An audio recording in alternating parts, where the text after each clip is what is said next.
بسم اللہ الرحمن الرحیم۔ M H history T V کے محترم عزیز دوستو، السلام علیکم۔ آج سے تقریباً 4500 سال پہلے ایجپٹ میں ایسے عجوبے بنائے گئے جنہوں نے آج تک لوگوں کو حیران رکھا۔ زمین سے 480 فٹ اونچے بنائے گئے پیرامڈس نے دنیا کو حیرت میں ڈال دیا ہے اور لوگوں کے توجہ کا مرکز بنے ہوئے ہیں۔ ان پیرامڈس کی سب سے حیران کن بات یہ ہے کہ 4500 سال پہلے نہ تو کوئی مشینز تھی، نہ کرینز تھی، نہ ہی اتنے انسٹرومنٹس تھے اور نہ ہی کوئی بڑی ٹیکنالوجی تھی، لیکن پھر بھی ان لوگوں نے بڑے بڑے پتھروں کو اٹھا کے اتنی ترتیب سے ایک دوسرے کے اوپر لگا کے ایک ایسا مانیومنٹ بنا دیا جو کہ آج تک کھڑا ہوا ہے۔ آخرکار یہ پیرامڈس کیسے بنائے گئے جو 4500 سالوں میں سخت گرمی، سردی، ہزاروں طوفان، بارشیں اور ارتھ کوئکس کو برداشت کر کے 1 انچ بھی ادھر کا ادھر نہیں ہوئے اور آج تک کھڑے ہوئے ہیں؟ آخرکار کیسے کوئی بلڈنگ 4500 سالوں تک کھڑی رہ سکتی ہے؟ اس مسٹری کو آج اس ویڈیو میں جاننے کی کوشش کریں گے، لہٰذا آپ سے گزارش ہے کہ اگر آپ پہلی بار ہمارے چینل پر آئے ہیں تو چینل کو سبسکرائب کریں اور ساتھ ہی لگے بیل آئیکن کو پریس کر دیں تاکہ تاریخ کی ایسی حیرت انگیز اور پر اسرار انفارمیشن آپ تک پہنچتی رہے۔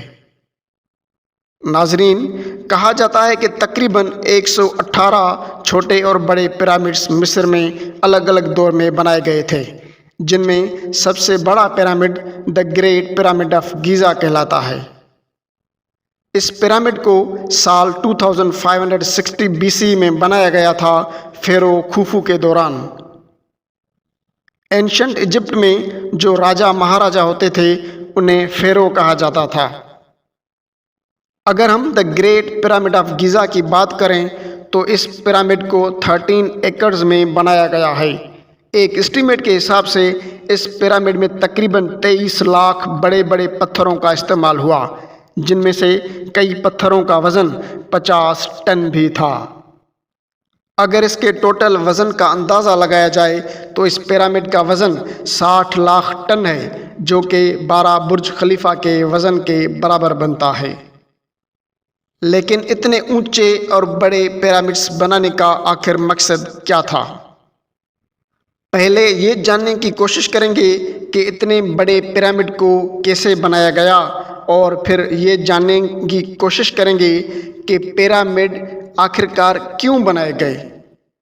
ایکسپرٹس کا ماننا ہے کہ پیرامڈ کو بنانے کے لیے سب سے پہلے انہوں نے ہموار اور مضبوط زمین کو چنا ہوگا جو بالکل اسٹریٹ ہو۔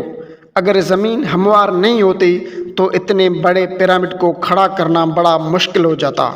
دوسری بات یہ کہ کنسٹرکشن کے لیے ایک خاص قسم کے پتھر لائم اسٹون کو استعمال کیا گیا، اور تقریباً 5.5 ملین ٹن لائم اسٹون پتھر اور اس کے ساتھ ساتھ گرینائٹ اور مورٹار پتھر کو بھی استعمال کیا گیا۔ ان پتھروں کی کٹائی کنسٹرکشن سائٹ گیزا سے تقریباً 250 کلومیٹر دور ٹورا کے شہر میں ہو رہی تھی۔ اب پہلا سوال یہ ہے کہ ان پتھروں کو کاٹا کیسے جاتا تھا؟ اس زمانے میں کاپر سب سے کامن میٹل استعمال کیا جاتا تھا۔ کاپر کے مختلف ٹولز بنا کے پتھر کاٹے جاتے تھے۔ جو سب سے زیادہ ہارڈ پتھر تھا گرینائٹ کا، انہیں یہ ڈولرائٹ کا استعمال کر کے توڑتے تھے۔ اب دوسرا سوال یہ ہے کہ پتھر تو کٹ گئے، لیکن اتنی دور سے ان پتھروں کو کیسے لایا جاتا تھا، جبکہ اس زمانے میں کوئی وہیل ہی ایجاد نہیں ہوا تھا، یعنی کہ کسی قسم کی کوئی نہ تو گاڑی تھی اور نہ ہی کوئی جانور کام آ سکتا تھا، کیونکہ ایک ایک پتھر 50 ٹن یعنی کہ 50,000 kg کے برابر تھا، جو تقریباً 3 پیسنجر بسز کے وزن کے برابر بنتا ہے۔ اور ایسے 23 لاکھ پتھر اس پیرامڈ میں لگنے تھے۔ حیرت انگیز طور پر یہ کام ورکرز اور کشتیوں کی مدد سے کیا گیا۔ گیزا اور ٹورا کے درمیان موجود ریور کا فائدہ اٹھایا گیا اور بڑی بڑی کشتیوں میں پتھر لاد کر کنسٹرکشن سائٹ پر لائے گئے۔ ایکسپرٹس کا ماننا ہے کہ یہ کام اتنا آسان نہیں تھا۔ اتنے بڑے پتھر کی لوڈنگ اور ان لوڈنگ میں کم سے کم 500 مزدور ایک ہی وقت میں لگائے گئے ہوں گے۔ اب پتھروں کی کٹائی بھی ہو گئی اور ٹرانسپورٹ بھی ہو گئے اور ایک کے اوپر ایک لگنے بھی شروع ہو گئے۔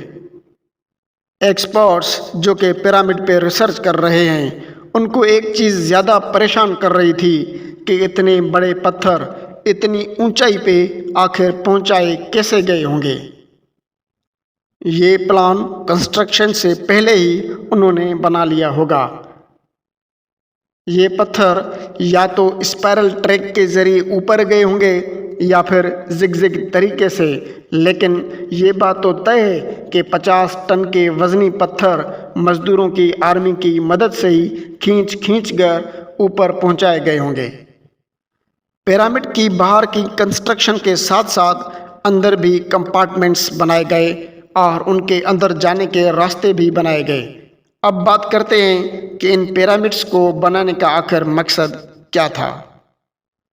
اس پہ بھی بہت سی تھیوریز ہیں، مگر سارے ریسرچرز اور ہسٹورین اس بات پر متفق ہیں کہ یہ پیرامڈس ایز اے ٹوم یعنی مقبرے کے طور پر بنائے گئے تھے۔ مصر کے جو فیروز ہوتے تھے یعنی راجا مہاراجا، وہ اپنے لیے بنواتے تھے۔ فیروز کو مرنے کے بعد ان پیرامڈس میں دفنایا جاتا تھا۔ ناظرین، اینشین ایجپشینز اس بات پر یقین رکھتے تھے کہ مرنے کے بعد زندگی ختم نہیں ہوتی، بلکہ موت کے بعد ہماری آتما کو جج کیا جاتا ہے اور جس نے اچھا کیا ہوگا وہ ہمیشہ کے لیے زندہ رہتے ہیں۔ اس آفٹر لائف کے لیے فیروز اپنے زندہ ہوتے ہی اپنے لیے پیرامڈس بنواتے تھے اور اس میں بہت سا کھانا، خزانہ، جویلری، فرنیچر، کپڑے اور زندگی میں استعمال ہونے والی سب چیزیں بہت زیادہ مقدار میں پیرامڈ کے اندر رکھ دیتے تھے کہ آفٹر لائف میں یہ سب چیزیں کام آئیں گی اور ہم ہمیشہ زندہ رہیں گے اور ان سب چیزوں کا استعمال کرتے رہیں گے۔ مرنے کے بعد ان کی باڈیز کو ممیفائی کیا جاتا تھا اور ووڈن یا اسٹون کے بنے تابوت میں بند کر کے ان کی باڈی کو پیرامڈ کے اندر رکھ دیا جاتا تھا۔ کہا جاتا ہے کہ دا گریٹ پیرامڈ آف گیزا کو بنانے میں تقریباً 20 سال کا وقت لگا تھا۔ محترم ناظرین، اگر آپ کو ہماری دی گئی معلومات اچھی لگی ہو تو ویڈیو کو لائک اور شیئر ضرور کریں اور تاریخ کی ایسی پر اسرار معلومات حاصل کرنے کے لیے ہمارے ساتھ جڑے رہیں۔ تو ملتے ہیں اگلے ویڈیو میں، تب تک کے لیے اپنا خیال رکھیے گا۔ اللہ حافظ۔